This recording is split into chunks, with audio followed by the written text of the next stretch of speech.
Good evening, everyone, and welcome to another episode of the OSR Table with DM Bluddworth. And I'm joined here tonight with Scott Scott Garibay. Garibay or Scott Garibay, and we are going to talk about the Legend of Vox Machina and just kind of. I'm going to take it from the OSR perspective, and Scott's going to take it from his perspective, which is mostly the 5e perspective, Well, I consider it a Dungeons and Dragons show, so okay, yeah. So keep it at that level. and at that point, at this point, I kind of do as well.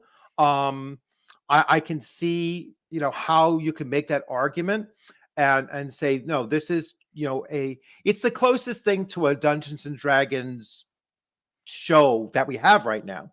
Well, I kind of consider it the second Dungeons and Dragons animated show. We had one from 1983 to 1986. We have one from 2022 to question mark. Whatever it is, yeah, question mark. Yeah. Yeah. Now the other thing that first of all, we may mention a few things that might be spoilers. But really, if you haven't seen the first 3 episodes, I don't know what you're waiting for. But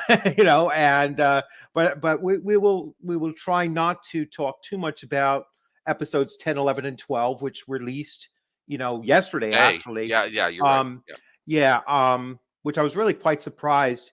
And while I was looking into it, I had tried to find some mention of the number of viewers that it was getting, and I found one website that was kind of calculating it out, and it was measuring the number of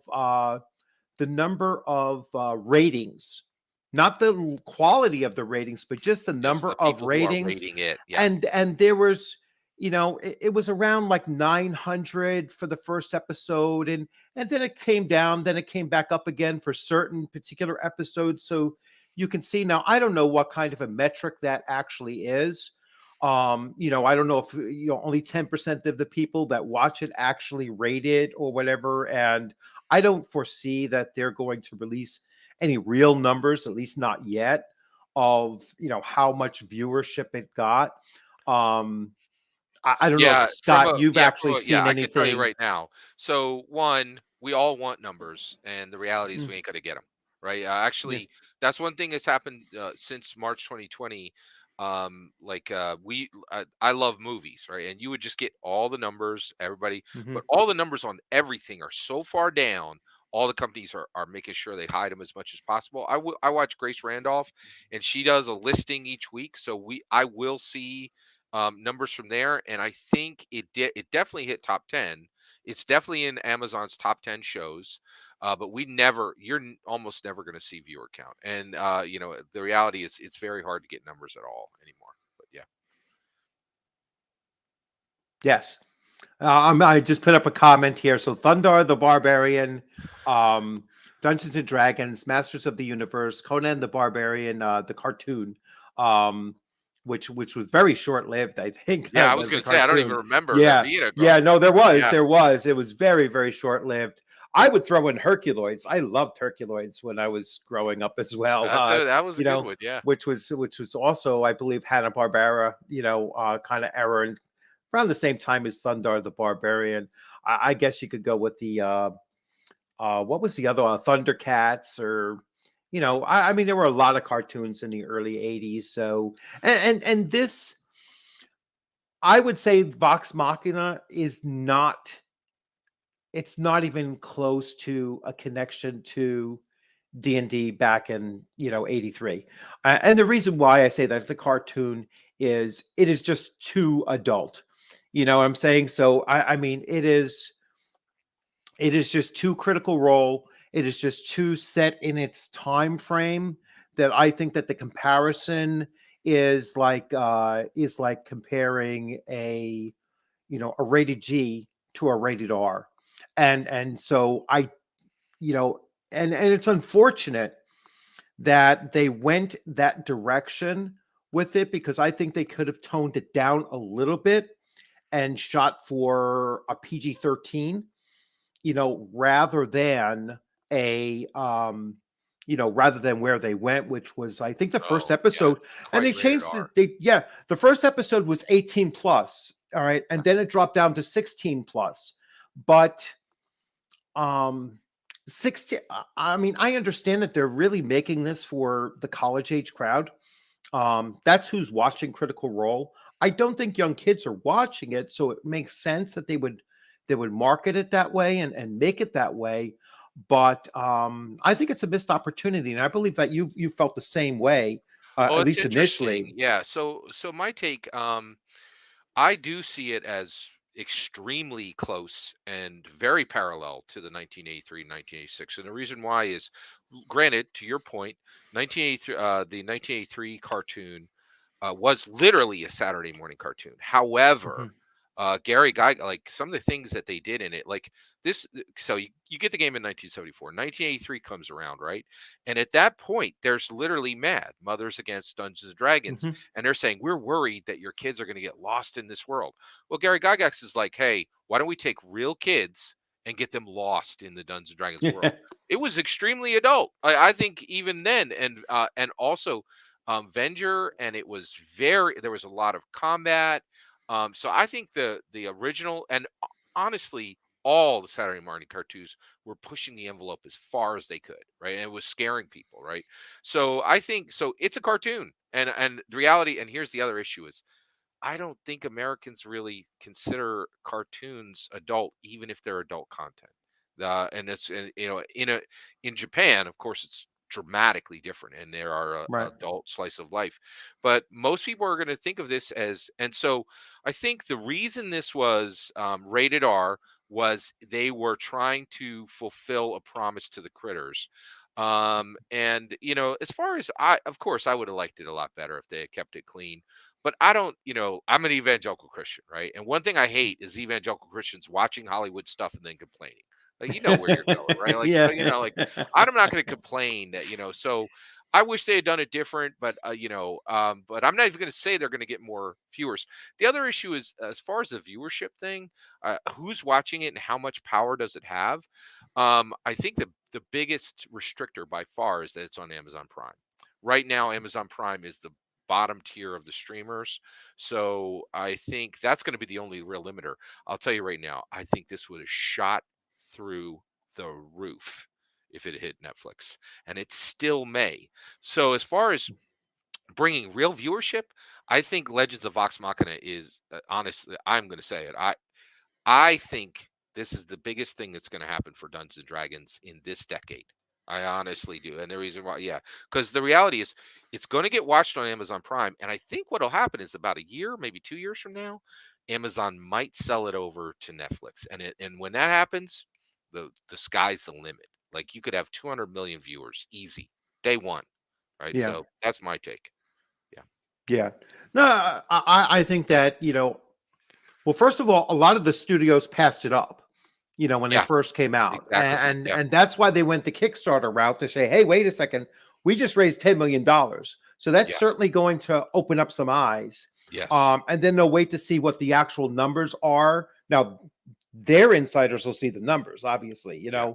the various streaming houses will take a look at them. And if it does go beyond obviously the first season, then that's when it'll become very marketable to larger streamers. Um, but I was surprised that we actually didn't get all four because, like I said, when I was looking earlier on, and I was looking to see, I think what is it called, IMBD or something Yeah. like that. IMDb. Yep. I looked at I looked at the actors, in it, and I saw the number of episodes that the main characters were or actors were involved, and they all said 13. So to me, that said that season one is 13 episodes. I think it's Um, done. I don't think we're going to get any more. I think now, I think if you watch today, you can watch all of it. I don't think we're going to get a 13th one. It really, is, yeah, definitely. And the reason why is like, why would why wouldn't they have done 3 and 2? Or I just don't see them doing 3, 3, 3, 3, 1. Right. So unless one is yeah, a longer, but I think if you there, looked it's at just like if you the watch end the of story, it 12, seems pretty though, done. yeah, the end of Yeah. 12 does seem to have closed off Yeah. that second storyline Right. that they had. Well, they kind of had like two and a half storylines going. and, Yeah. and we'll start talking about that. But before we do, and I know that we're looking at it from two different perspectives here, and I've since modified, my thought about it. So I was originally looking at it and looking at just the progression of Critical Role and Vox Machina, like you had pointed out. It started as a birthday party game that was 4E. Yep. Then it moved to Pathfinder for at least 2 seasons, I believe. Which were never Weren't broadcast, but right. but I but think they podcast it, right? Does yeah, that they might count? have podcasted it, Yeah. but that's what we're seeing now, though. We're seeing the Pathfinder portion of it, although I think that they've probably modified it a little bit too. So there's a reason why no one will say this is D&D. No one with Critical Role and no one from Wizards of the Coast are going to say that this is D&D. And the reason why they're not is because there's a licensing issue. That's why no one said Blue Dragon. You know what I'm Right. saying? Yeah. They said a dragon, and you could see it was blue, and you could see that its breath weapon was lightning, but they couldn't say it was a blue dragon. They could say other, you don't see anything that is uniquely D&D 5e. Well, All right. actually, Well, I think it's no very uniquely. tieflings, no, yeah, none of the uniquely 5e races are in so far. Well, first of all, okay, so this is my take, right? So, one, at this point, right, like you and I, we know D&D 1E, Mm, D&D 2E, we know all the minutia and all the mhm. addition stuff, right? That's the entire point of Vox Machina, right? They're coming out, and this is for the Muggles. This is beyond us, right? So, and that's the point. It's like Taladore Reborn. Yeah, it's for critters. It's for TTRPGs, right? This is for like, and there's only 10 to 15 million of us in the whole world who care about TTRPGs, maybe 20 max, right? But there's a good possibility there's like 25, 50, 75 million viewers on this already, an audience that dwarfs by a factor of at least 2, Mhm. probably maybe as high as 10 times, right? And here's the thing that I've been reading. I'm curious what you've been seeing. When the like Slate is they were owned by Microsoft. They're an actual news source. And what they said is they're like they said, oh, it's this show came from Dungeons and Dragons. They did not have any time to mention Pathfinder. They didn't care about additions. The question um is Vox Machina attached to Dungeons and Dragons? And the reality is there's so much evidence it is attached to Dungeons and Dragons. So I'll chunk them up, right? One, every major news stream says Dungeons and Dragons, says this was a tale told with Dungeons and Dragons. And there are a lot of them covering it. Like it's like Washington Post and like New York Times. The other thing is right now you can go over and you can get miniatures, and those miniatures say right today, Yeah. right? Like they just released them. They're like, Mhm. here's your Critical Role, Dungeons and Dragons, Exandria miniatures, right? And also, if you go, and the timing on this is not like the timing on this is not coincidence. If you go over to Dungeons and Dragons official website, who are you going to see? Matthew Mercer talking about Exandria, talking about Well, Exandria was part of that 3-book deal. yeah, You know what I'm saying? So that's why they're doing it. You don't see them talking about anything beyond that 3-book deal that where they're connecting Critical Role with Dungeons and Dragons. All right, but or again, 5e yeah, or what, go ahead. so they you know, I get it. I'm sure that you understand it too. That yes, anytime that they release figures for Exandria, it's going to have the D&D label on it because that was part of that deal. All right, and Mercer's getting money from that as well. You know what I'm saying? It's like they're both kind of riding each other's coattails. All Yes, right, and I really think 100%. that Yeah. I think that that's a fact. I don't think that they could um I don't think that either would be as successful as they are without riding each other's coattails. And it's really hard to tell which one is the real mover. Um, you Uh, know, Is it Yeah, that's Mercer or interesting. is it, What do you or think? is it Watsy? What's your opinion? I think Mercer is much more creative than anybody in Watsy right now. I think he's by far more creative than any of them. So I think that if he was willing to give up everything else to take over as the creative director of Dungeons and Dragons for Wizards of the Coast, that would be a no-brainer. That would be a Wait, no-brainer for Hasbro. That would be a no-brainer. Plus, I think that he's probably a better designer, than Jeremy Crawford, or anybody else that they have there right now. Uh, I always want to say Chris Perkins, or I always yeah, forget if it's Chris John or Perkins Chris. is their Chris second Perkins. lead guy. Yeah, He's been second there lead the guy. longest, absolutely, yeah. Yeah. So go ahead. So I would, I would say that Mercer could save 5e from 5.5 and set up 6.0, So which they have to do in 2024. I yeah, think they have to. this is well, I don't know. Okay, here's my take. Right. So one, winner, chicken dinner. You're 100% right. Like Mercer's brilliant, but you said the tricky part. If he was willing, he's Hollywood. You don't give two rats about Dungeons and Dragons.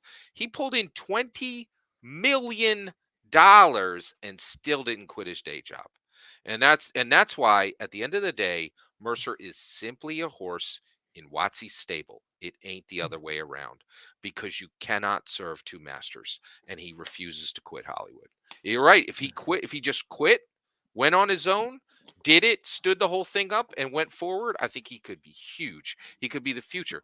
But I think he is not willing to do that, and I think at the end of the day, he's not really a threat and the reason why is he just isn't willing to cut and run and really double down and bet the whole farm on Dungeons and Dragons. And I honestly think he'd be a tremendous lead.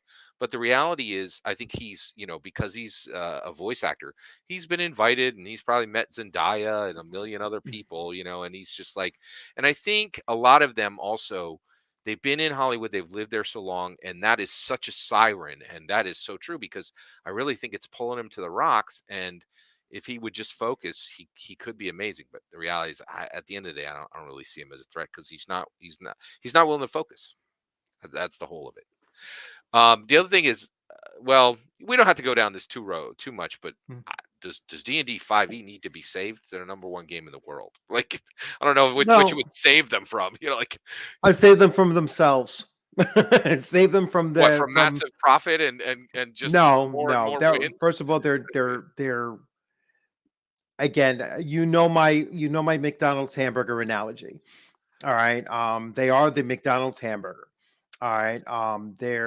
They sell more than everybody else, and no one thinks that they're the best burger in town. Well, I mean, I will jump in on that. So I see where you're going, and a lot of people say things and they think like it's an insult. Here's the thing: if you sell more than anybody else, and that's just it. It's like you're saying, oh, it's just a McDonald's burger.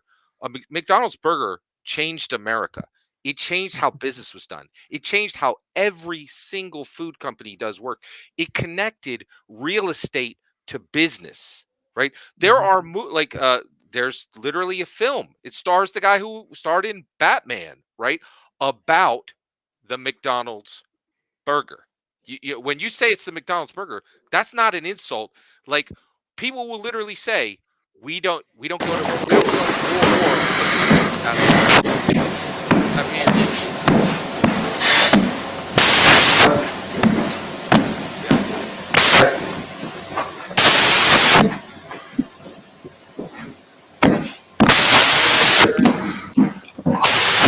I think that might be on your end.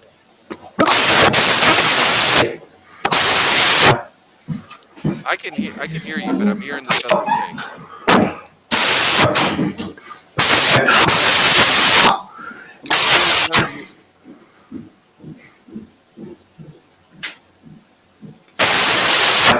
Mute yourself for a second. It's on your end, because yeah.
Definitely think it's on your side. So what I would do is pull out your headphones and put them back in.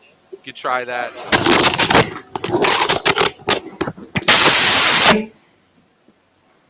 Whenever you talk, I just hear a lot of noise. And then here.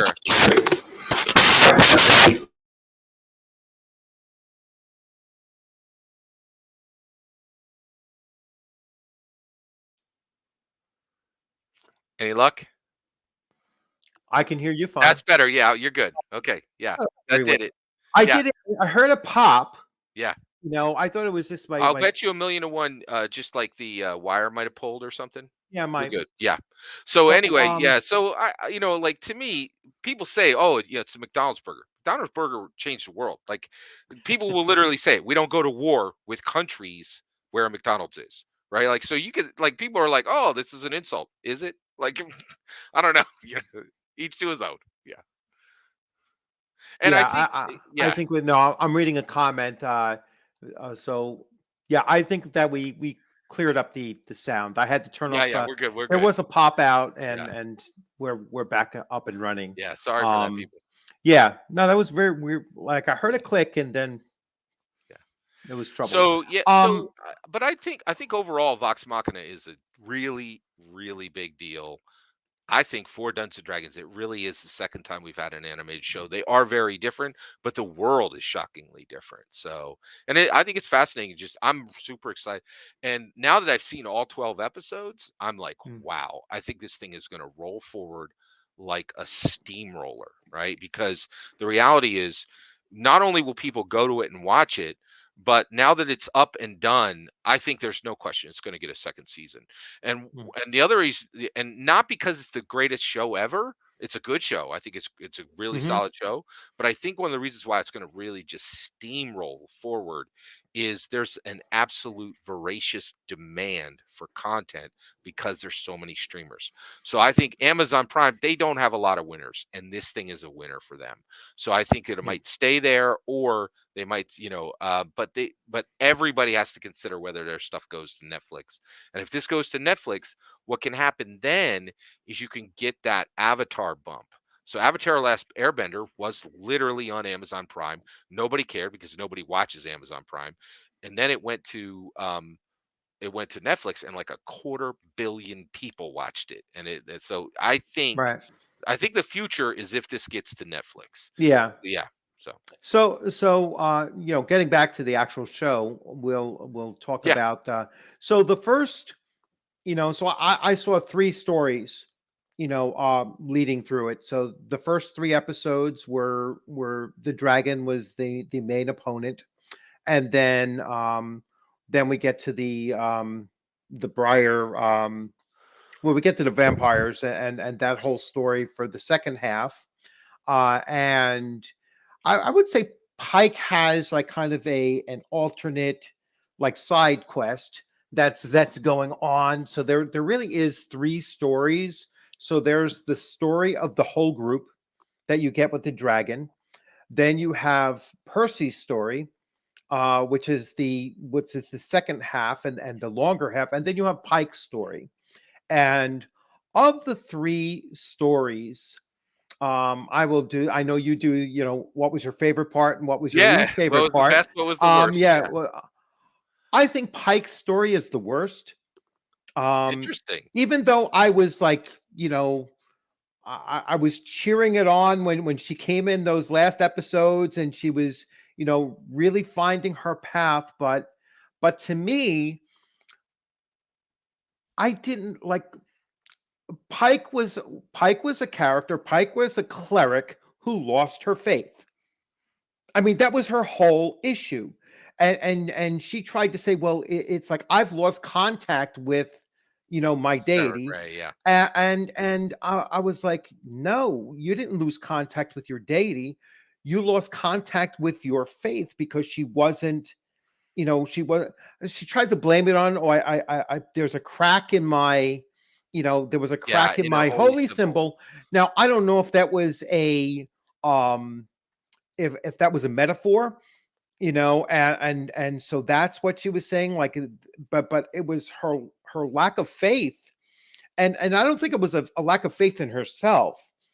I think it was a lack of, like, she wasn't feeling it because she was feeling the pull of the party, and you can't be this lawful good character traveling with a cat with a very chaotic neutral, party. I mean, they are just one step away from total murder hobos, Oh, and that's interesting. that's where, well, if you look in the first 3 episodes, they were willing to walk away. All right. They were willing to walk away the first time that they encountered the dragon, and they barely got away from it, and they were like, we're done here. And it was, I know you also, talk about Vex being the leader of the group, but in that case, it was Vax that brought them back in line. All right, because when he saw that dead child, and he picked up that silver coin from the dead child, that's when he said, "We're doing this," and everybody joined in.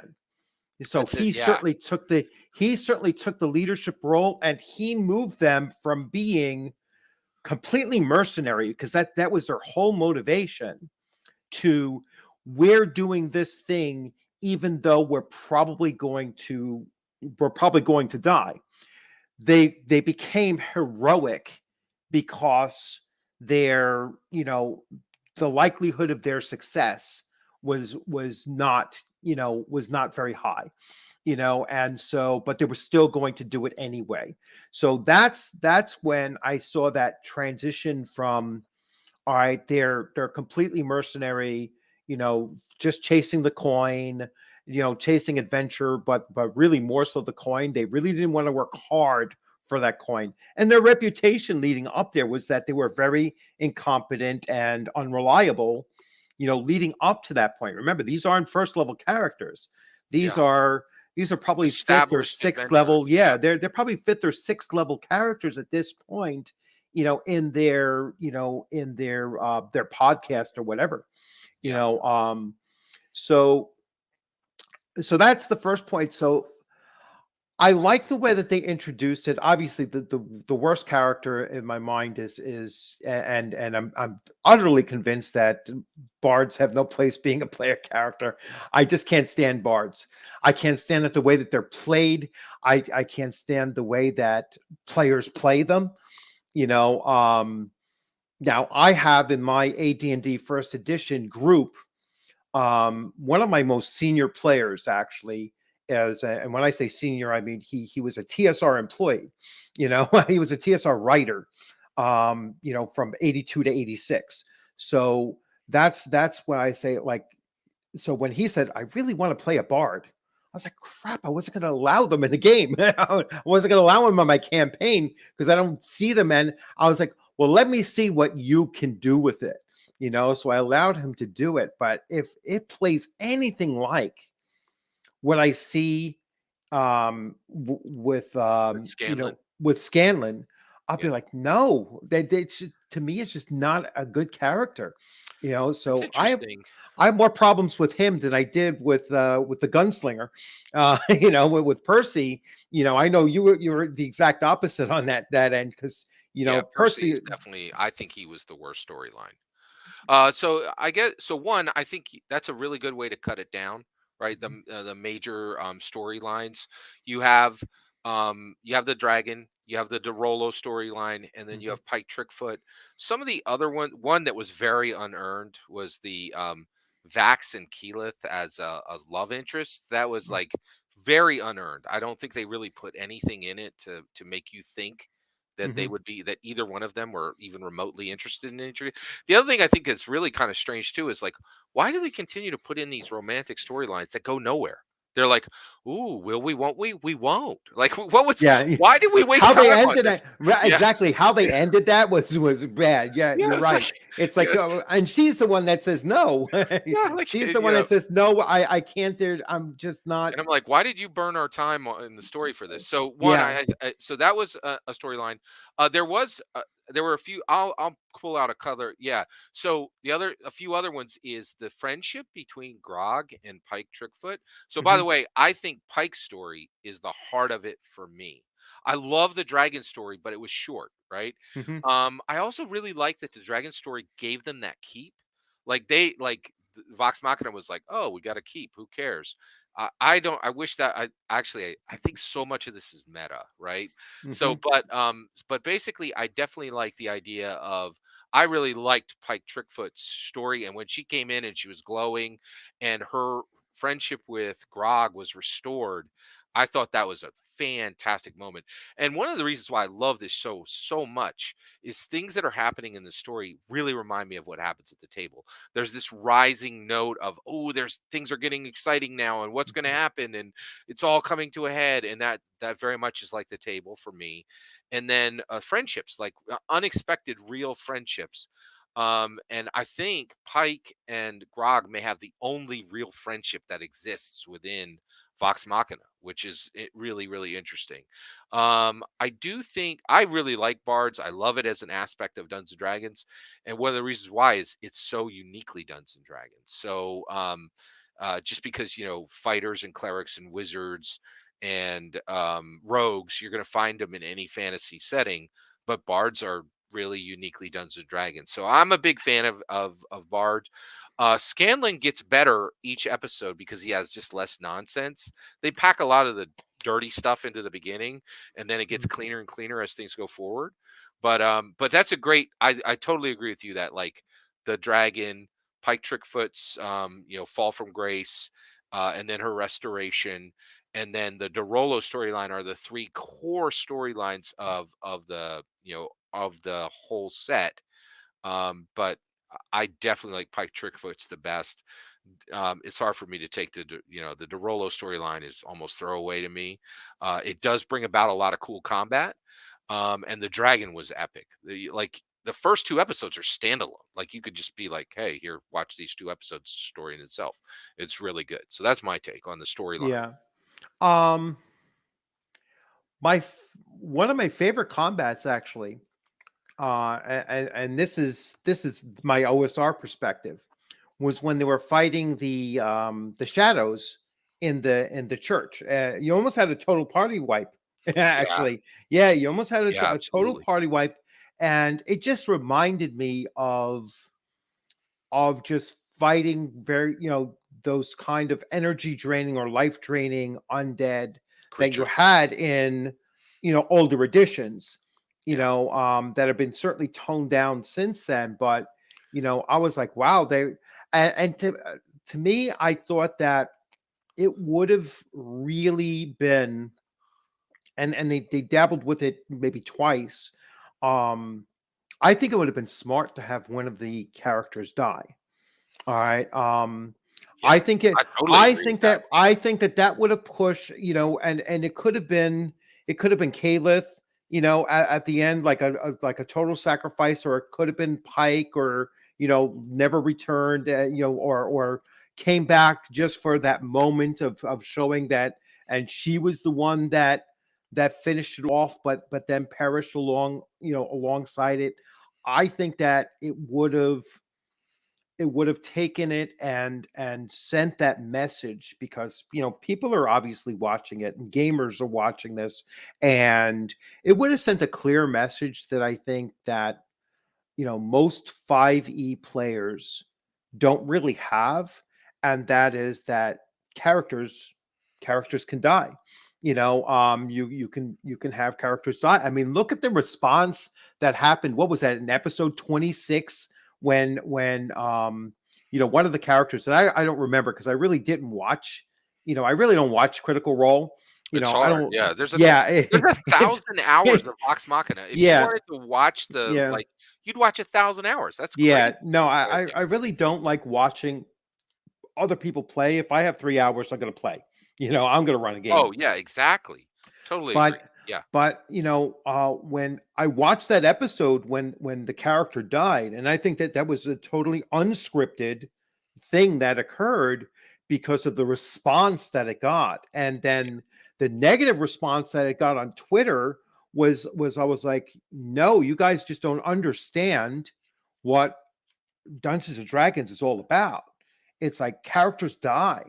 And that's a major flaw that I think that there is with 5e is that once your characters are above fifth level, they're almost invincible. It's like very, very difficult to kill them.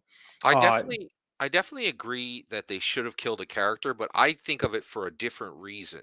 So one, I think the group is way too big, right? This entire thing would be better. I think everything would be better if they chopped 3 people off and went from 7 to 4, right?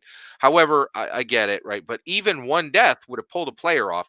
And here's another one. And I think this is very important. I think we're going to need to think about this as we go into season 2. And I'm hoping Matthew Mercer is thinking about this. But the critters are a booster rocket that needs to burn off and that needs to fall off and burn up in the atmosphere. The reason why is the critters got them here.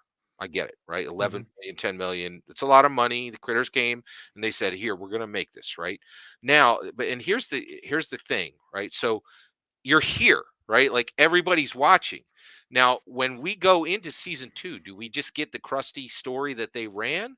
Or do you like, okay, this thing's running. We're going to keep all the same characters, but we're going to make some major changes. We're going to, and I know this sounds crazy, but you could even do an RP. You could recut this, right? And make a PG version, right? And mhm. then have the regular and the PG version on both.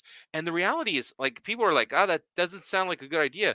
But the reality is, like Grace Randolph just said it, everybody's trying to be Game of Thrones, even Game of Thrones, right? Like, and believe it or not, this thing is so good that I think what they should do is, okay, Critters got us here, but we need to disconnect from them.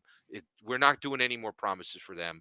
Let's just deliver a good story, keep the major themes, cut out a ton of stuff, and if we need to, and even be like, maybe we recut this thing and make it PG and go forward, because I'm not sure if I don't know if anybody's I in for I the don't think I don't yeah, I don't think that they can do that now. Yeah. well, actually, the only I reason I say it is they literally did it for Deadpool, and that train is going even further. So the idea of a PG Deadpool could actually make it commercially viable to do a PG Vox Machina. But you would have to burn the critters. Like, you'd be like, "You're the booster rocket that got us up here. Your fuel is gone. You're gonna fall off to the earth and, they'll and burn up." they'll never cut off the critters. They That's never interesting. will. They Yeah, never will. possible. I think that first of all, they themselves, they're critters themselves. You know what I'm saying? It's like they have the same approach to the game, the same kind of whimsical way of doing it. They're not so much, worried about rules. They're just worried about, having fun and having that very juvenile kind of vulgar, and I'll say it, Sure, it's yeah. it's actual vulgar humor. I Oh, mean, yeah, it's yeah, no not question. even You're right. It it's is. not even like edgy humor. It's they cross over that line. They go right to vulgar. I mean, But you know, it's Judd Apatow. It's a Judd Apatow world, right? Like, yeah, so it's not just them, but yes, I get where you're going. Yeah. so I don't see them going against that because that's them. I mean, that's their personality, being presented through their characters. I think that they're I probably, understand where you're going, yeah. right? But there's tens, if not hundreds of millions of dollars on the line if this gets done right. right? So like Yeah, that's, and I that could don't change know. change minds. I mean, and we get back to your point about Mercer not looking to take that next step. Right. He might not be willing to take that next step and compromise But see, Marisha, having a so good time for it. one reason why I think it could happen is Marisha Ray, his wife, right? So one of the reasons why is I think she did a terrible job with Vox Machina, and I think her Keyleth was a trash character. Okay, however, she's like the star of season 3, right? And she is Mhm. crushing it. She's all in her. She's totally dialed in on her character, and that's another thing is I think you're right. There's a lot of them who are like, I'm going to show up and just kind of, you know, say a few, funny lines, right? But I think Marisha Ray, she is Matthew Mercer's wife, right? And they have a kid, right? So the two of them, I think, are going to start to think about family. And when they're like, oh, we can get a $20 million check just for us, we can buy a house, we can buy, maybe a small boat. Like at that point, when there's discussions about doing a PG version, they might not be as, oh, let's just be critters. The other thing is I don't think they're critters at all. And the reason why is I don't think critters actually play Dungeons and Dragons. I think critters watch Dungeons and Oh Dragons. yeah, no, they watch Critical Role. I don't even think Right. Exactly. they don't watch Dungeons and Dragons because Critical Role is not Dungeons and Dragons. That's not the way So anybody and runs so their that game. really does that separates all of them Mm. because they are actually playing and different people at different levels of commitment. And I think after all these years, they're like, oh yeah, we actually need to know what Dungeons and Dragons is, how to use our characters. And I think Marisha Ray is a major change. Like she went from, oh, I'm sitting here, I roll some dice when you tell me to being like, okay, I need to actually read, I need to run this character, and this is the show, right? Like this is our path forward. I hope. I don't know. We'll see. Yeah. Yeah, I see. Dave Mills is mentioning. I had a 5e DM raw. Every player lost multiple characters per campaign. I watched tons of streams where the DM is soft, and maybe that's true. I mean, you probably have a lot of DMs out there that are thinking that it won't be fun if players lose characters. They won't be able to deal with it, or to use one of your other things, Ginny D was afraid Just said of get good. characters getting frustrated. I was like, what? I was like, so I actually put a response, I think, on her thing. I was like, no, like a response to, because she'll never read that response, but I attached it to somebody else's comment, and I was like, no, there's got to be situations where, her example, I might have put it on yours as well, where her barbarian example, where if the creature is flying around, the barbarian has no way to use a missile attack. Oh, give it a chain so he could pull it down, give him stones, give him whatever. I was like, no, let him be frustrated, let him realize that, what, I can't beat this, so I'm going to run. That is the lost player level up.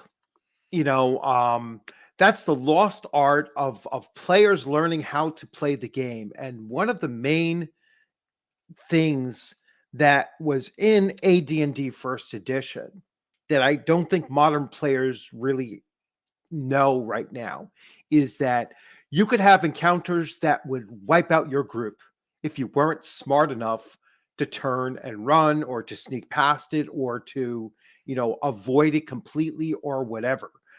Because first edition, second edition, I don't know when they started doing challenge ratings, but to me, challenge rating is probably one of the dumbest things that they've done.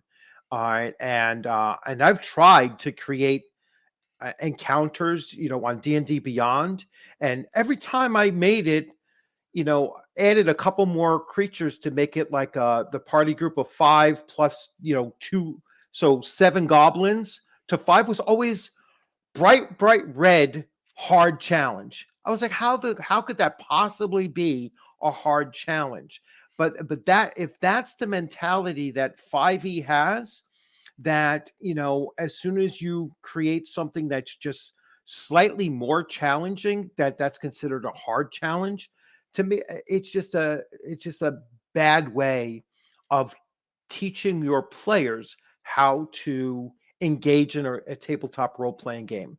You know, it's Well, I losing the guess game part. where I would go with that, well, one, so I play 5e now, and I had a character that died, and it's like on my channel. I took his name was Beryl. He was a turtle wizard, and Mhm. he totally died last year, and so it absolutely can happen. I definitely agree with you that that death happens less in the 5e games.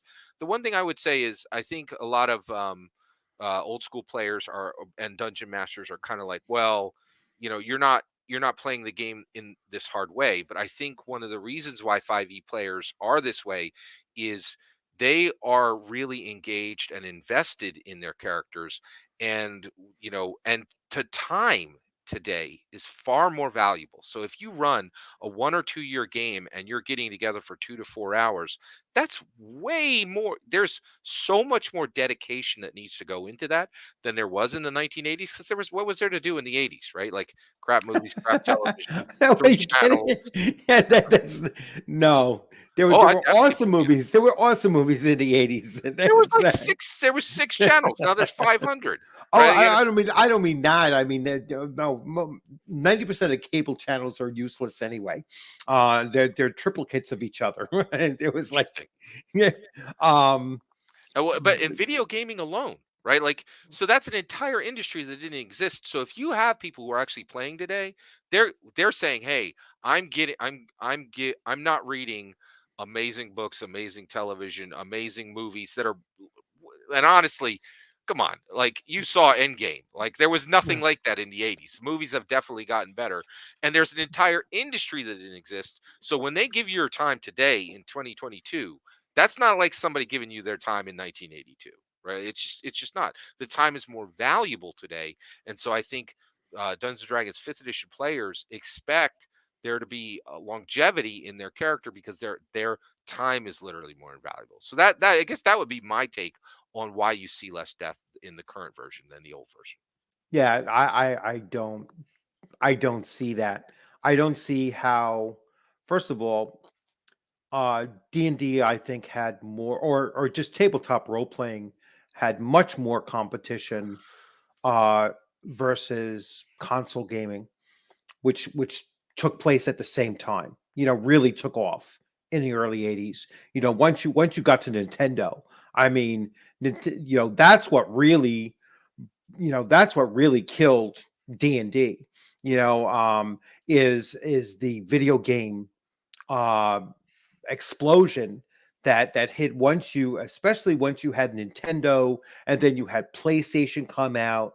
I mean, that's certainly what dragged me away from tabletop role playing. Plus, graduating high school and you know going on into early stages of college and then the military. But it was, even if I didn't have that stuff going on, PlayStation was where it was at. I mean, that was, and that had plenty of awesome role playing games as well. It was just that you weren't, Oh, it just. do you consider like video game role playing games competition for what we do?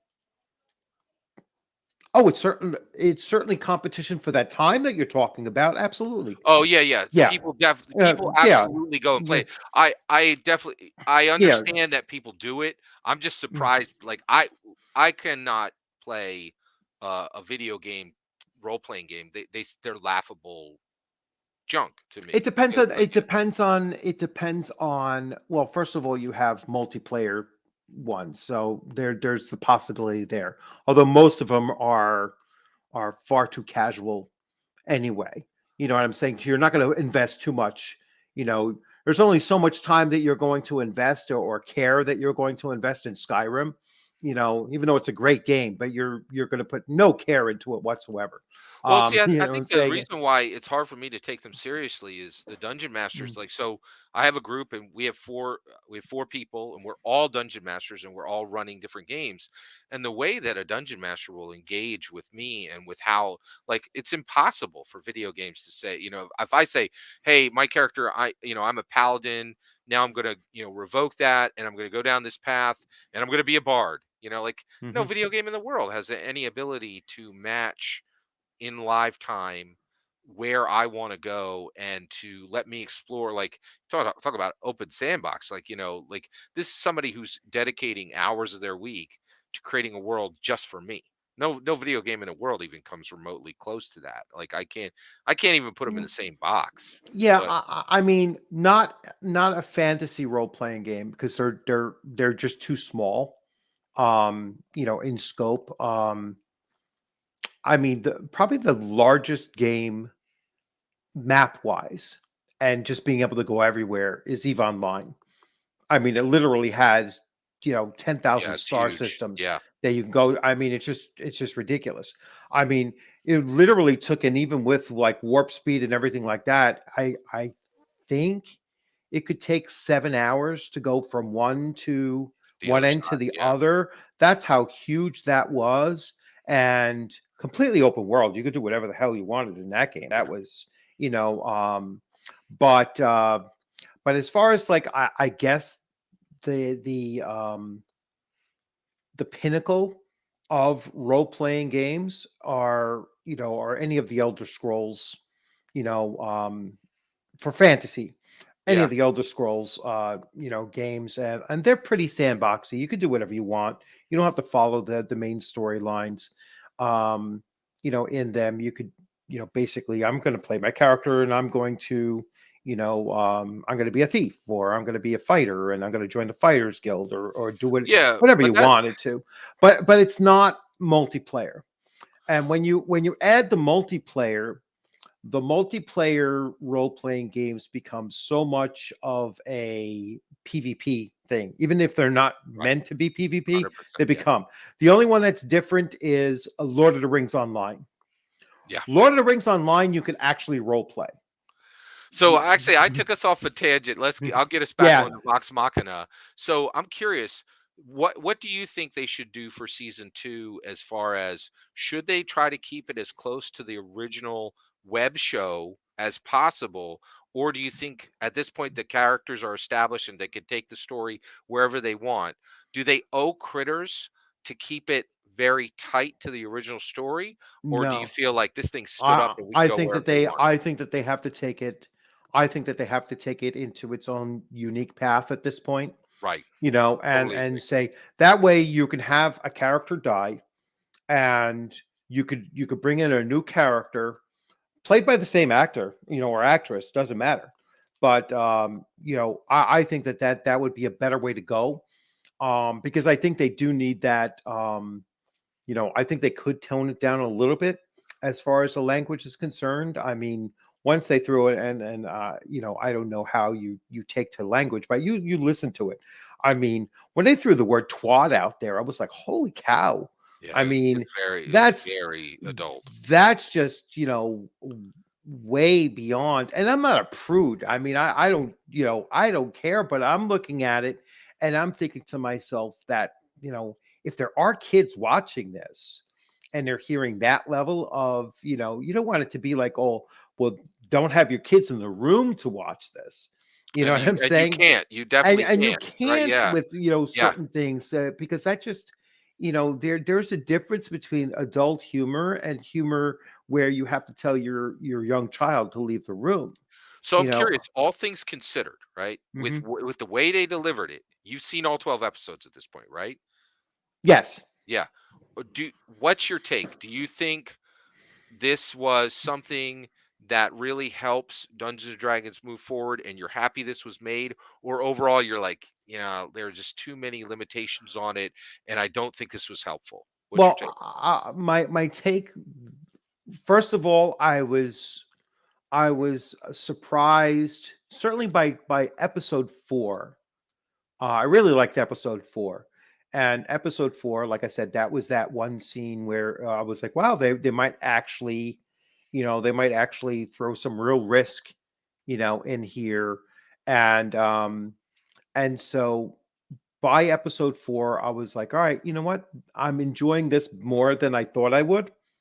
Um, I still don't look at it as being a straight up, let me say this. I don't see I see Dungeons and Dragons or Path. I mean, I consider them both to be so close to each other that it's kind of hard, hard to separate the two. I mean, I know that Pathfinder First Edition is Dungeons and Dragons 3.75.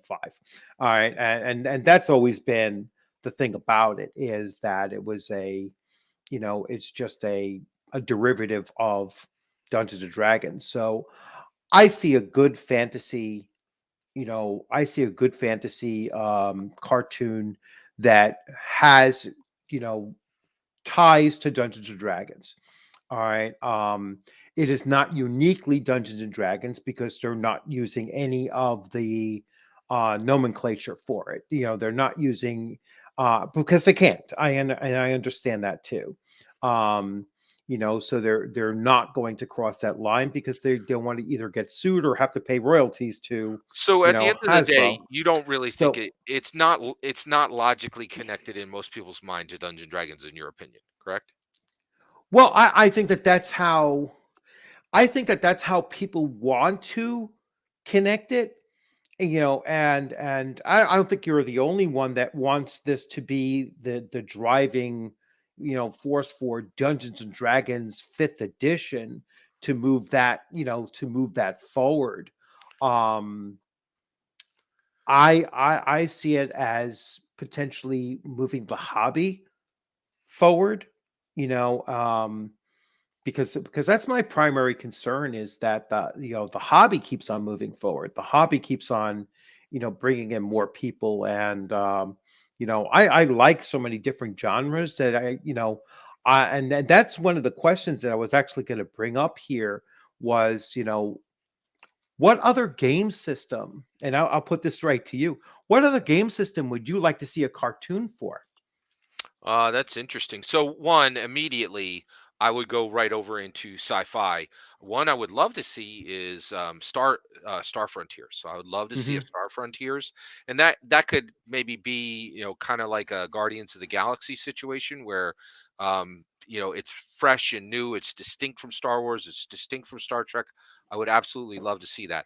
I was about to say that I really wanted it to stay on the D&D side, but there is a fantasy game I would love to see done as as an animated show, and that's Earth Dawn. I am a huge fan of Shadowrun. Shadowrun and Earth Dawn is like the fantasy setting of Shadowrun. They're like counterparts. They're like sister products, and Earth Dawn is really unique. It has T Scrang and Obsidian, and it's a really cool, unique one. Forbidden Lands could do. Hmm. That could be kind of a gritty, real dark action. There's quite a Hmm. few. How about you? Which ones would you like to see? Um, well, I was a big fan of Star Frontiers as well. But they would never do it because I don't think that WotC or Hasbro will ever do anything with Star Frontiers. I don't think that they'll ever revive any of those old TSR IPs.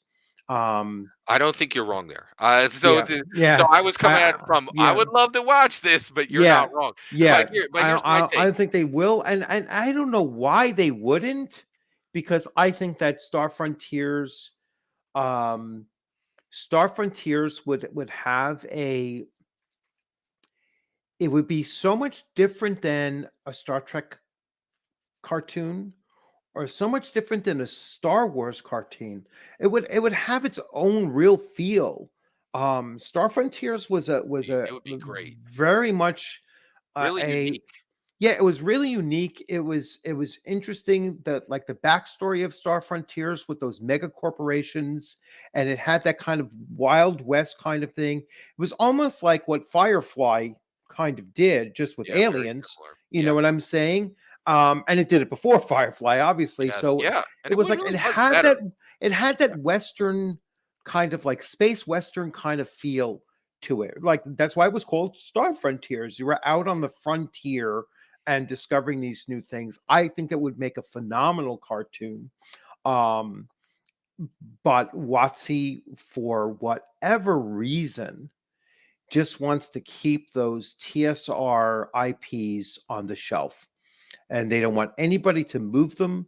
They don't want to, and sometimes they get absent-minded about locking down their trademarks and Yeah. such, as we've seen Yep. with Star Frontiers, and we've seen with some of the TSR logos and stuff like that, or the TSR name. Um, so they're really very haphazard with it, and I think so short sighted with it as well, because they still make money off the, they still sell copies of Star Frontiers. I mean, they still have Um. it on print on demand. Right. They Yeah. still have the, they still sell them on drive through. I won't get into my usual rant with their legacy disclaimer on it, but the point is that they own the property. Why wouldn't they? Since they own the property, they know they can sell. They know they can sell it if they Uh, put I think there's a minimal reason. effort. I'll answer that question. I'll All right, tell you why. what's your So answer? one, the reason I answered your question like, Hmm. hey, here's the ones I would like to see a cartoon, but I think they're dead on right. I think they know exactly what they're doing. Here's the issue: we can barely drag people to Vox Machina, right? Nobody wanted to make it, right? And that's actually attached really to Dungeons and Dragons, and Dungeons and Dragons is a booster rocket, right? Because the reality is, when you come and you want people to be excited about something, it's already proven. Stranger Things did say, "Hey, Dungeons and Dragons," and everybody's like, "Oh, that's cool," the Demogorgon and blah blah blah, and it was a real booster. There's nothing in the tabletop role playing game. Um, there's nothing in the TTPRG industry that gets people who are outside of the TTPRG industry excited. Nothing. Like, I think I think a Call of Cthulhu cartoon would do well if it's done not too cartoonish. Like there is a cartoon, H.P. Lovecraft's Cthulhu, where Cthulhu is like a little kid. It's like a kid's yeah, cartoon. yeah, You know what absolutely, I'm saying? yeah, But if they did a true, adult animated, Call of Cthulhu, I think it would work really well. Um, and separate itself from the very campy, love them, but the very campy Call of Cthulhu movies, whether it yeah, be Reanimator or anything like that. Those are yeah. always kind of very tongue in cheek, and you're not meant to take them serious. But I think that if they did a serious take with Call of Cthulhu and they did cartoons, it would not only do well, really, here, it would explode in Japan, because Call of Cthulhu is the largest role playing game in Japan, and probably in other parts of Asia as well. So that's really the Possible, yeah, second. yeah, That's I guess. that's really the second runner up And that is amongst. one game. I Yeah. know the card games do extremely well. There's like a Mm. living card game based on Yeah. Call of Cthulhu. But however, one thing it is interesting is Dungeons and Dragons. They have dealt with a lot of their, and I think it's one of the reasons why this stuff. Fantasy is a very, very hard sell, right? Like Lord of the Rings is firing up again, and now people are. I mean, it's not even out of the gate, and people are furious. So the reality is, I think the reason Dungeons and Dragons does not budge and they just stay on Dungeons and Dragons is they're like, we're barely keeping this where we want it to be. It could be 10 times larger than it is. We don't have time to deal with any of these other side projects. And I think they're kind of right. I think they're right to stay focused on Dungeons and Dragons as the main mover, because nothing else really has juice. You like everything else is literally amateur hour. Like there's you can barely make a living in the tabletop role playing game industry, like outside of D&D, and even there you make okay money. So I think that's the reason they're so focused on just Dungeons and Dragons, and they never go on to these other options. My take. Yeah. Dreams in a Witch House. I don't think I saw that movie. Um, I don't. the I haven't best seen one I it either. think is the Mountains of Madness with Sam Neill was good. That was a good movie. Oh yeah, Um, but see that's my point. Like people bring out Call of Cthulhu and are like, oh, it could be can it? There's never been a single good movie.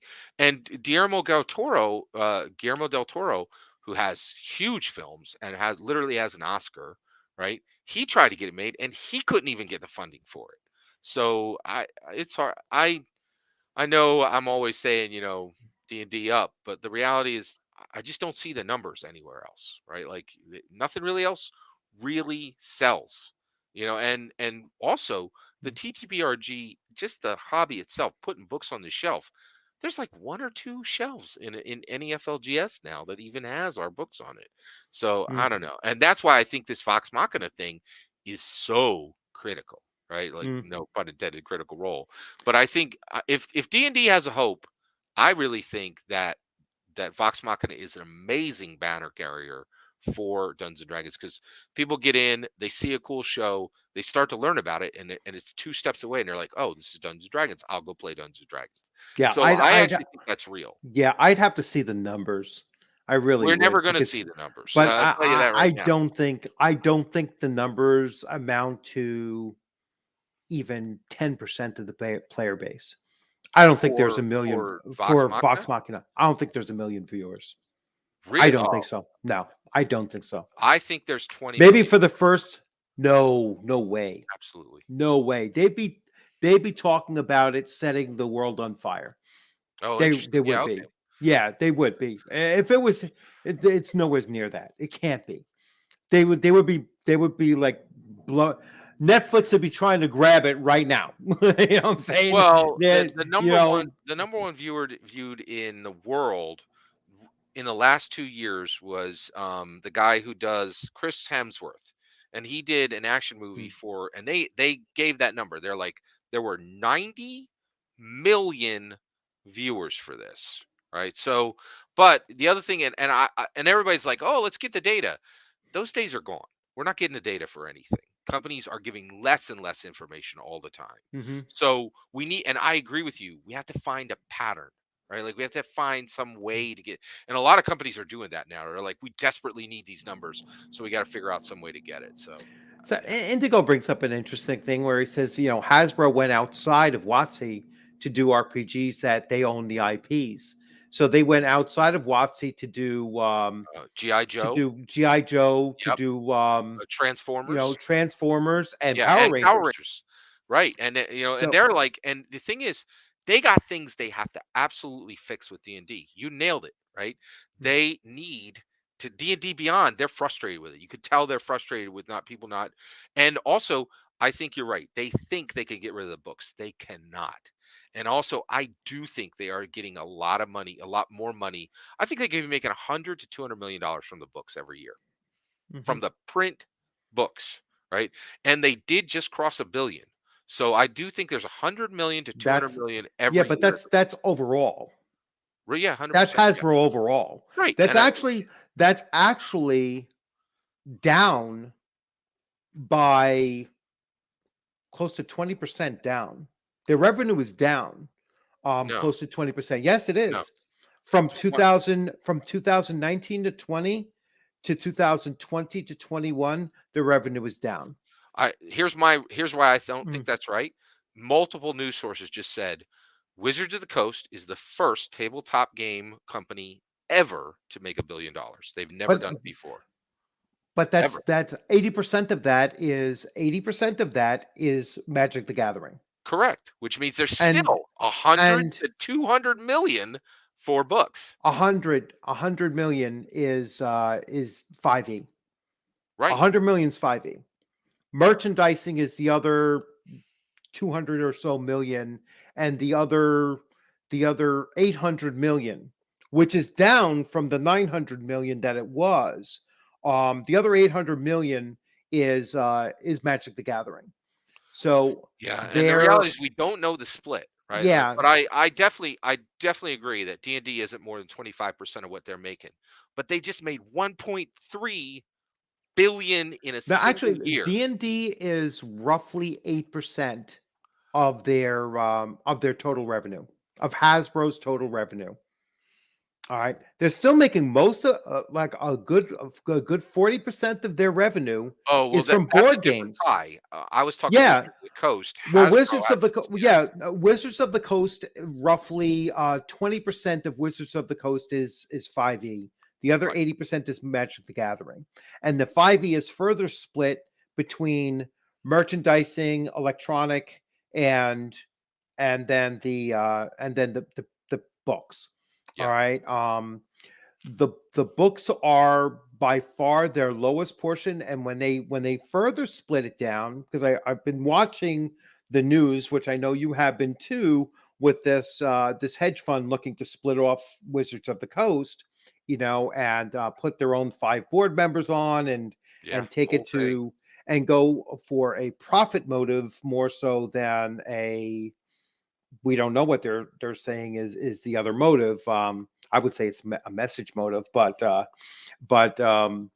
they're looking to make an additional, and they put out some of the numbers, and 5e books is 8% of the overall pie, which would put it around 80 million, around $80 million, which I think is less than what it was.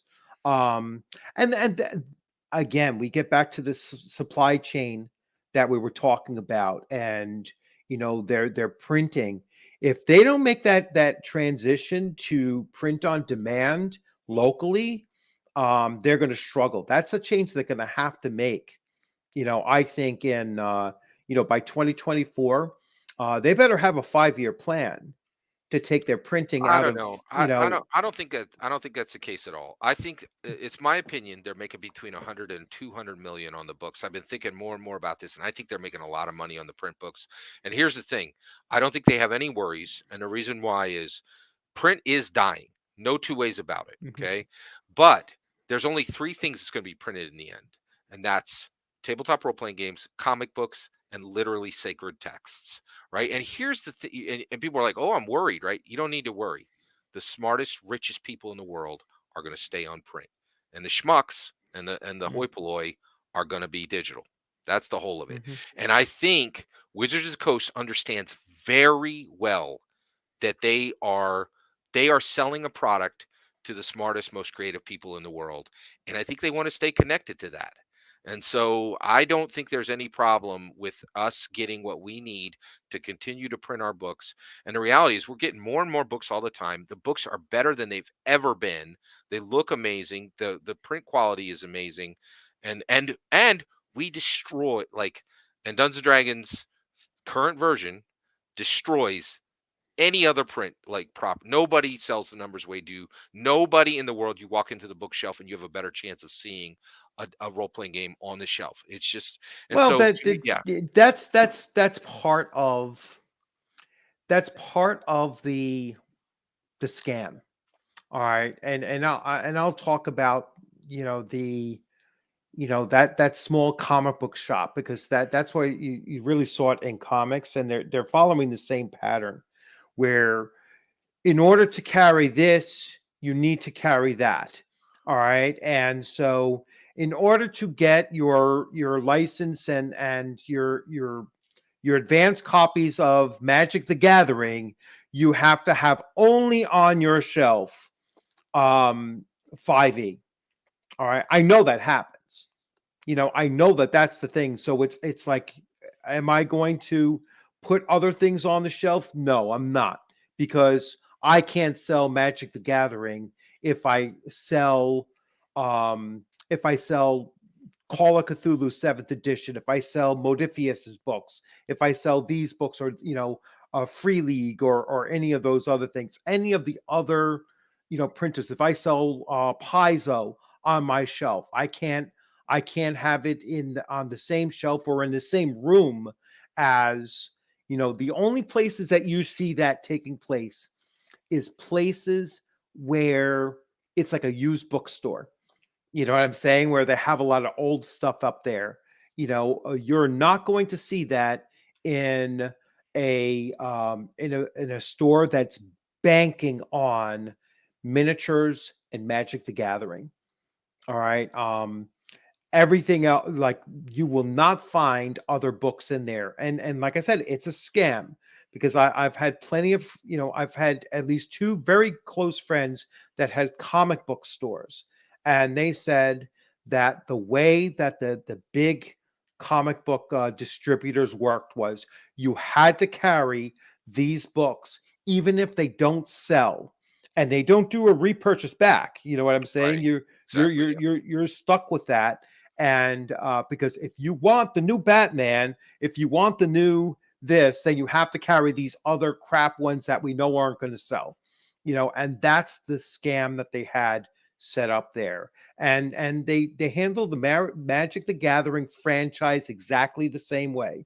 You can't sell Magic the Gathering if you don't sell 5e exclusively. All That's right. And interesting. That does match what I've seen in my local area when I go. So if I go to a comic shop, they have 5e and they have a ton of indie TTPRGs, right? And they only have 3 or 4, like they have they have a 10-foot space, right? mm-hmm. That is all TTPRG books.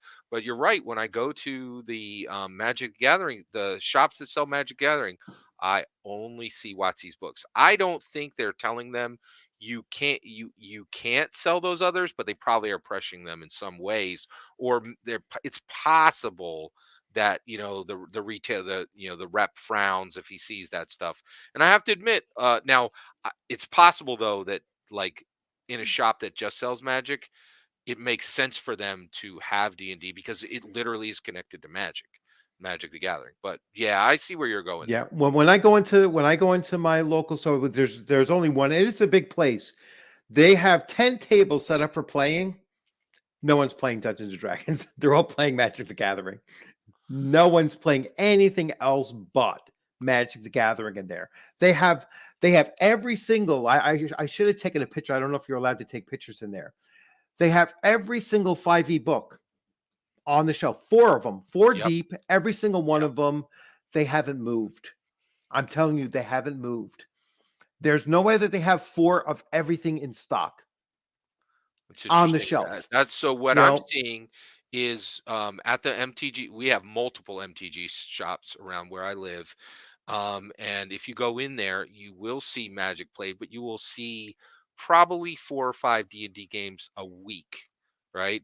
And so, on any given day, you definitely will see D&D played. You will see almost no other tabletop role playing games. So, and from what I've seen, the books sell, but FLGS is honestly, again, it's not where they're making their money. They're making their money when they get, like, here's the thing.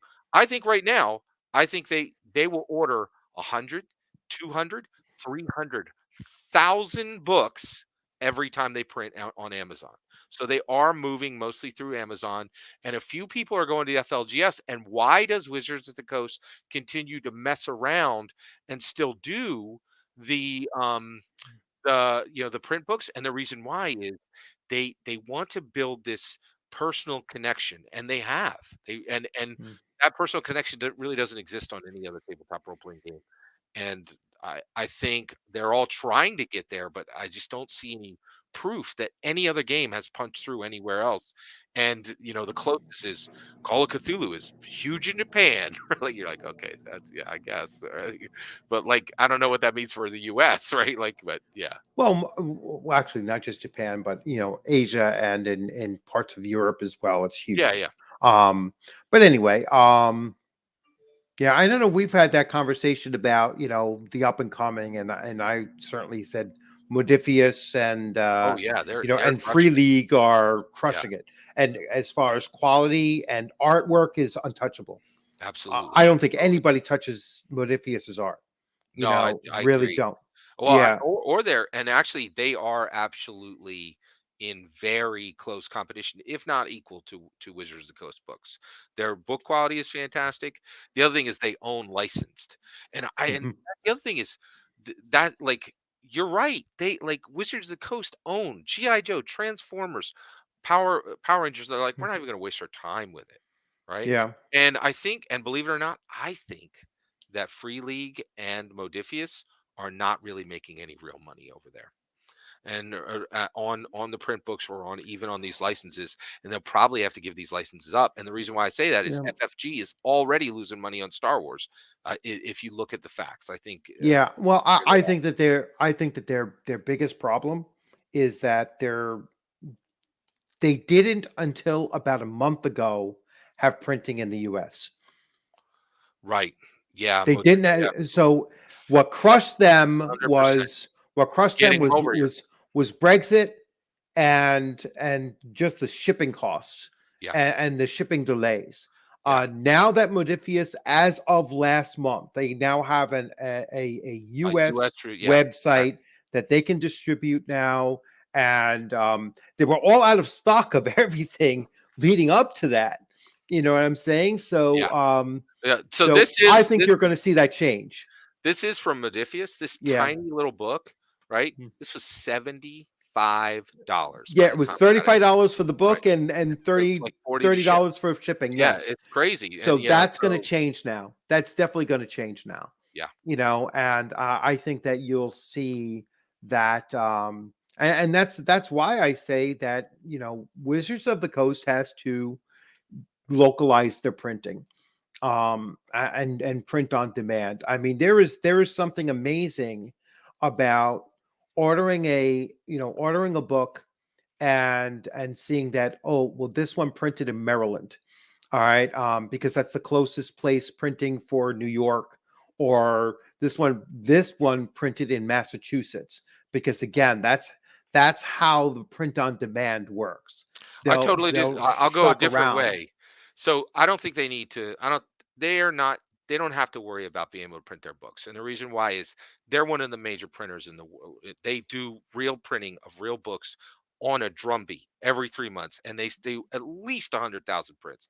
I think their printings might be 250,000 for each book, right? So here's my take: what they really should do, and people are gonna hate this, but this is where they should charge $400 a book, and the reason why is they could get it. I would pay it. I pay it in New York second, and get this, so would everybody else. So They're would not. everybody else. No one Oh, is paying absolutely, $400 a 100%. book. No They one's paying they would do your $100 a ship. book. You know, I absolutely, books are flying off the shelf from Amazon, right? So, and the thing is, I think this, and the reality is they don't want to realize it. They have the smartest, most creative people in the world playing this game. They own Hollywood. Almost every Hollywood writer has played D&D, is either playing D&D or has played D&D, right? And then doctors, lawyers, like people, No one's paying rich people $100 play. a book. Oh, They're not paying 100%. No, I'm $100 a I'm book. not talking 100. I'm saying 400. No And one's that's going the to other do thing. that. No one will Well, do it that. would be incredibly attractive. It would be incredibly attractive. And the reason why is they're going to be like, realize who you are.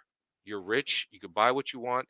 And the reality is, like, I'm at a point where I'm buying every book. Like, and I think the vast majority of D&D players, dungeon masters, are significant earners. Like I'd say 75 to 250K a year, and 400 would be Most a drop of in the their bucket. most of their player base are college age kids. No way. No, I Most of think their 5e, most of their player base is college age. no. I think it's guys just like me. Uh, Yeah. I mean, Most of I don't think which is so. Gen X, Gen X, Yeah, not boomers. no. And actually, honestly, I even think, like, honestly, I don't think there's a boomer alive who plays D&D that doesn't own at minimum 3 5e books. And I so I don't know. I'll ask my group. yeah. I'll ask my group because well, the oldest in my group is 65. All right, and the youngest is 47.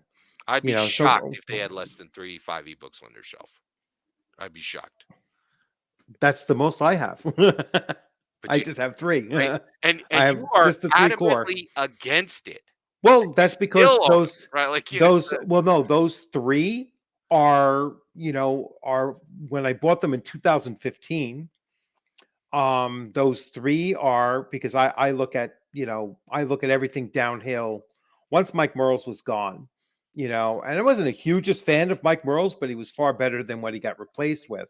And what do you got? and I don't think that a 5e might have been in its core books, it's okay. It's certainly an improvement over 4e, but it's certainly not an improvement over older stuff. And the only reason why I have it is because I'm somewhat of a completionist, so I have the 3 core books of everything. But I would not buy the 3 core books of 6e unless I knew that they had gone in a completely new direction. See, All right. tell me if I'm wrong. You're trapped. You will definitely get 6E, No, I won't. right? I How guarantee it. You how know, are you gonna talk? I'm actually very close to giving my niece all of my WotC. Wow. So Okay. everything, 3, 4, and That's 5. hard to understand. I thought you Yeah. were like a Dungeons and Dragons channel. I guess not. No, I'm an old school Alright, so you're channel. just gonna get That's your 6E knowledge secondhand. I don't need You're gonna it. get them. 'em. You'll get them day one. No, I I guarantee. won't. Oh, No, no way.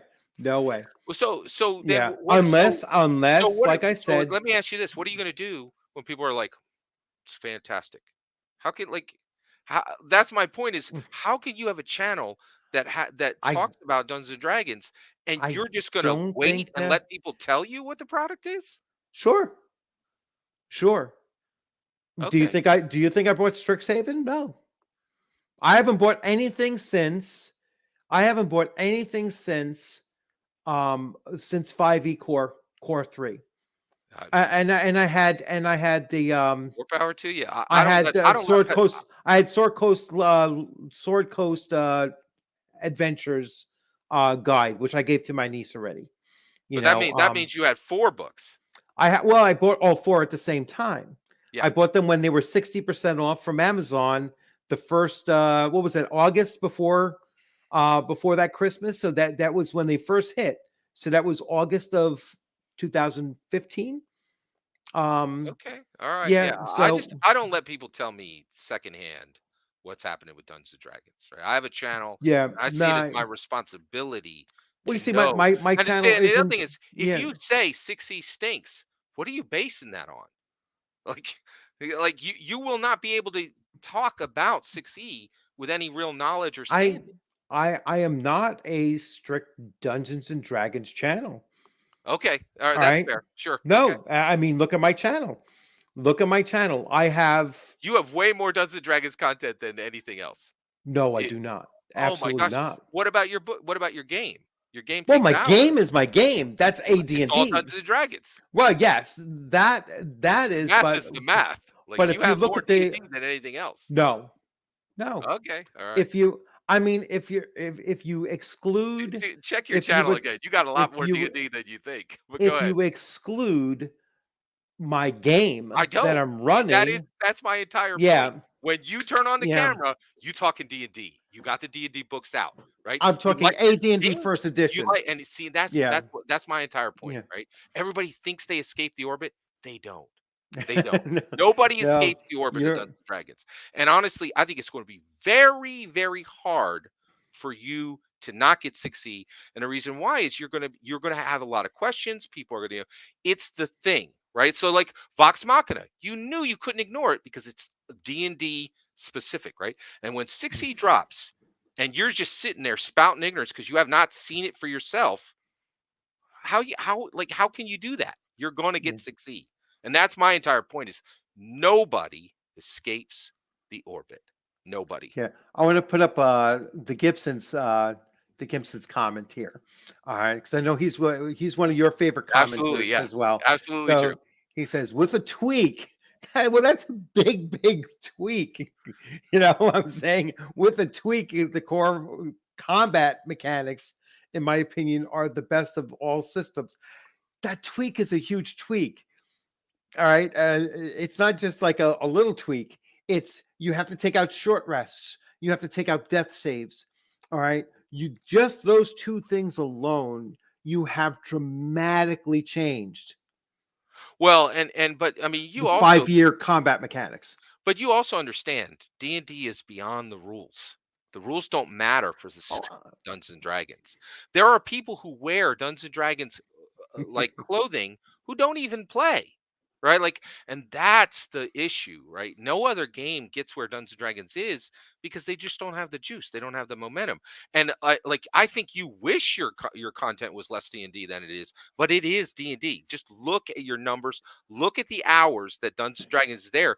You don't like I can't even think of another game you even talk about. Your D&D almost all the time. It's a different edition, and the reality is, at the end of the day, you're going to have a hard time moving. Anybody is going to have a very hard time moving their channel without talking about D&D. And so when 6E drops, it's going to drop like a comet, right? And it'll be in 2024, I, 2025. And I can't imagine I, any Dungeons and Dragons commentator not buying those books day one. I hope it doesn't drop like a turd in a toilet, which is a possibility. But I don't think that's I when you really say that, hope. there's no evidence Mm, of it. And there's yeah, a ton of I evidence it's going the exact opposite direction. no, because 1.3 billion. Vox Machina. I don't like the direction they're going with what 5.5 is 5.5 is that new release that they just did, that 150 pound, $150 box set of the 3 core rule Rules, books that you expansions. probably Yep. already had. Yep. All right. You know, that is a complete, like, I don't even think it's edited well. All right. From what I've like, But what are they you basing that on? And that's the from issue. Like what people have from said what people about it. tell you. What people have said about it is that it's not. They just kind of cut and paste and put things in, and it makes it's So I'm 80% of what was, or more of what you already had. There's like no purpose in repackaging it that way. It was like the $100 it's like a money grab. That's all that they're doing with it. It's a total money grab. I I wouldn't agree. I touch that agree with a that it's a money 10-foot grab, pole. but I think it's a deserved money grab, Mm, right? And that's another thing that you and I kind of yeah. disagree on. I think I owe Wizards of the Coast, right? I owe them nothing. You owe them nothing. You don't owe them anything. That You is owe completely them wrong. nothing. They owe you No, for your loyalty, no. in Like buying their products. no, the But reality, you, I have so much yeah. confidence. Like I publicly speak constantly. That Mm, comes from Dungeons and Dragons, right? And so when I go, and so literally, like my church, right? The people are like, "Hey, you're a leader." Like they're just like they said it, mm, right? And they're like, "You're the lead of this ministry." I walk, and everywhere I go, right, I end up in the leader slot, right? And the reason why is because of the confidence, the vocabulary, all of this, right? And I'm convinced that there's not a single area of my life that Dungeons and Dragons hasn't improved and made me a better, more more confident, more well speaking, and that turns into money, that turns into safety, that mm, turns into like so. The reality is, I would buy every book at $400 a pop and call myself lucky. Right, mm. because this is just it. Do you know how many people are terrified No. of public speaking? You and I do it all the time because we're dungeon Mm, masters. You can't pay for that, right? You can't you and people try. That like they go to like Toastmasters and a million other things like that. So I don't know. I yeah. would really Uh, challenge you. You have a great channel, right? And I think you have a unique voice. And when 6E hits, why should be silent? Why should your opinion be coming from ignorance? You should I'll be definitely, done. yeah. Yeah. So that's just my take. Okay. But yeah, Yes. So Mark no Markham worries. also said it. Yeah. So you want to start wrapping Oh, up? what's it? Any other Yeah, last yeah, thoughts yeah. on I got to Vox start. Machina? Yeah. So last thoughts on Vox Machina. So once again, I enjoyed it more than I thought I would. I definitely broke it down. I could see connections to no specific edition. Um, and it's I could see that you could argue it's the closest thing to Dungeons and Dragons cartoon that we have right now.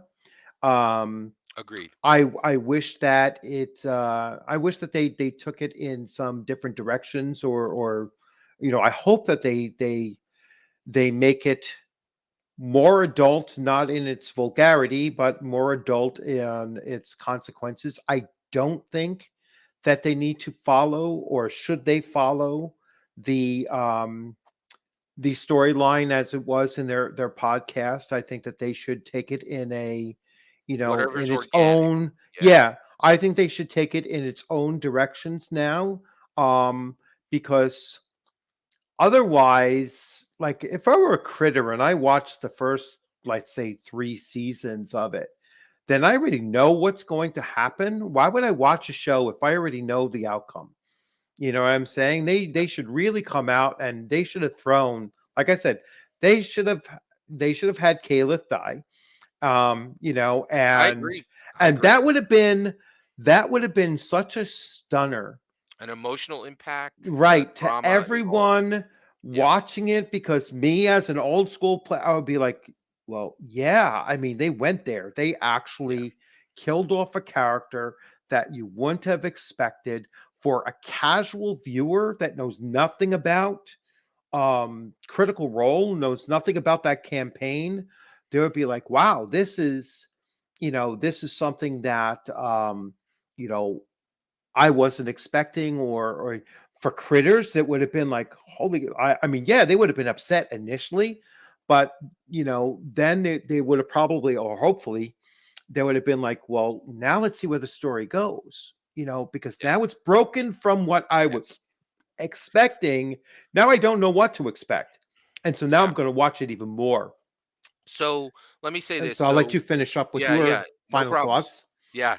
So I really like your channel. I know you're focused on 2E, and that's your main No, jam. no, Uh, 1E. 1E, excuse 1E. me. Sorry. And earlier. And Yeah. yeah, so I know that's your main jam, but I really appreciate that you gave Vox Machina a try. And I think, because it was connected to fifth edition the way it was, I think a lot of people are like, I'm not going to do that. So I really appreciate that while you're focused on the older versions, you're willing to see something that is still connected to Dungeons and Dragons and give it a chance. And I also thought that your coverage of it was really unique because you're coming at it, you are dramatically different than a critter. So I really enjoyed your coverage of it. And I wanted to say thank you very much for having me on to discuss it. I really appreciate it. Thank you.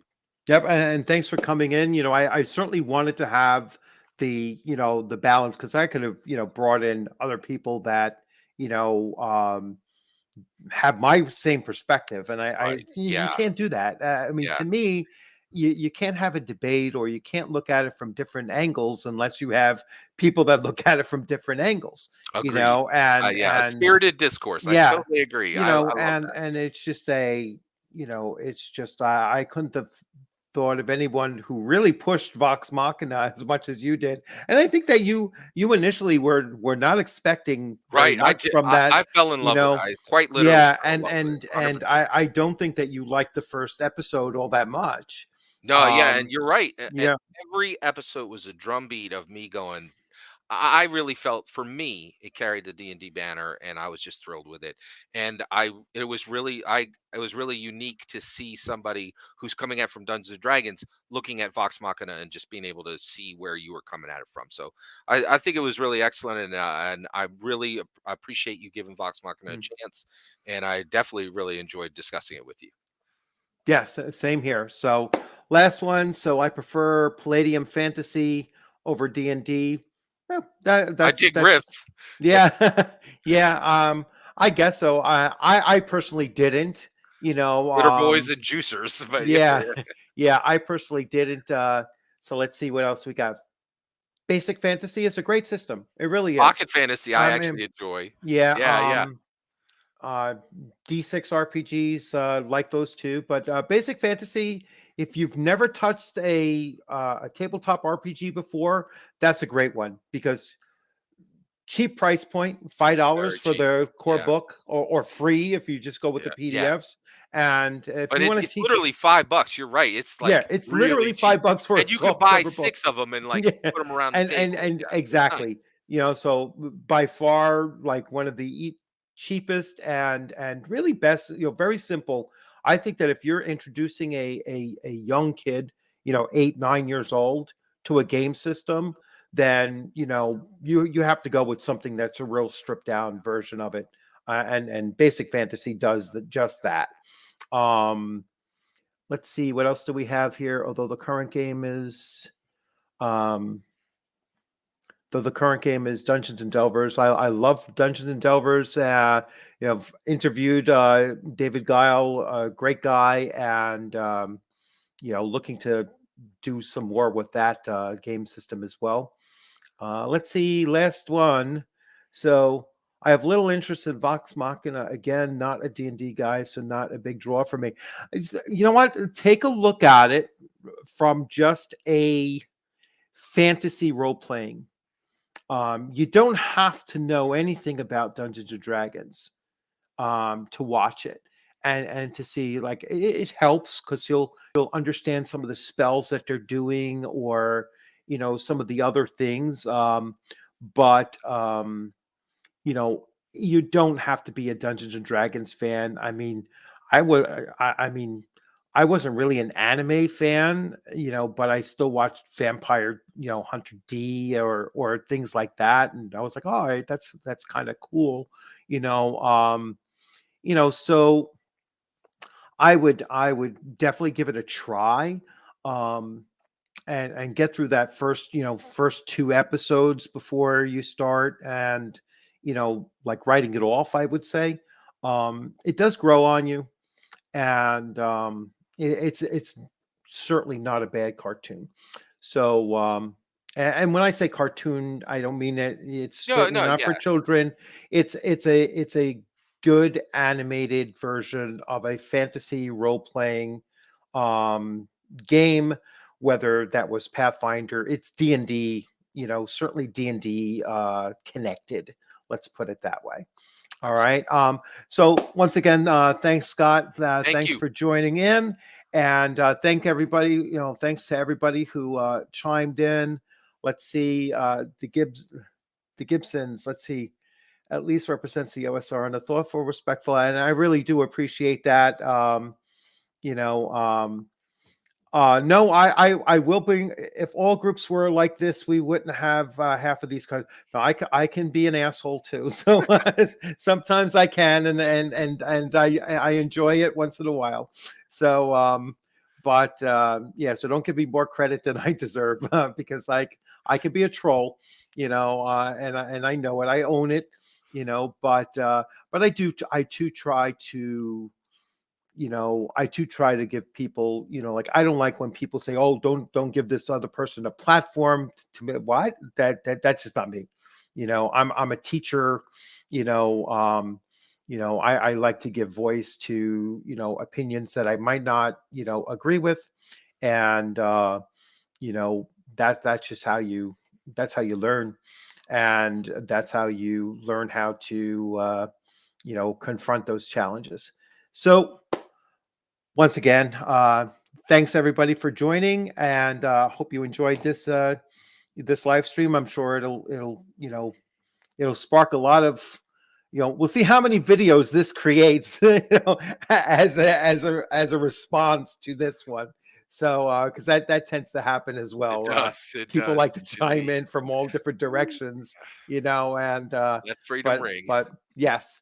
All right. So All right. everyone have a great weekend, and stay safe out there, and keep on gaming. That's the number one thing. Keep on getting your games out there. Roll them. All right. All right. Take care. Have a good one. Take care, everyone.